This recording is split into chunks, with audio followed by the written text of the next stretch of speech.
నీతిమంతులు ఖర్జూర వృక్షం వలె ఉంటారంట. ఏంటి ఖర్జూర వృక్షం? తుఫాను వచ్చినా కూడా వంగిపోతుందేమో కానీ విరగొట్టలేని వృక్షం ఈ వృక్షం. It is built to sustain winds.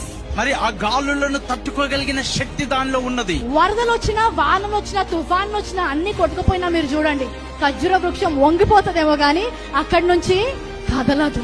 ఈ రోజు నేను కదిల్చడానికి సమస్తమైన ప్రయత్నం చేస్తుండొచ్చు. వంగేమమ్మ కాసేపు, దట్స్ ఓకే, కానీ నువ్వు విరగొట్టబడలేదు, నీ స్థానములోంచి వెళ్ళలేదు. తుఫాన్ అంటే ఏంటి? ఈ లోకంలో ఉన్న శ్రమలు, ఈ లోకంలో ఉన్న ఒత్తిడి, ఈ లోకంలో ఎలాంటి జరిగినా కూడా ఈ ప్రత్యక్ష జ్ఞానము నాకు ఇవ్వబడింది. నేను ఎంపిక చేస్తున్నాను, ఈ జ్ఞానములోనే నేను ఉంచుతాను. ఏం చేసుకుంటావో చేసుకో, ఇక్కడి నుంచాను అక్కడి నుంచాను, కానీ నేను ఇక్కడి నుంచి మాత్రము స్థిరముగా ఉంటాను అన్నప్పుడు అపవాదం ఏం చేస్తుందంట?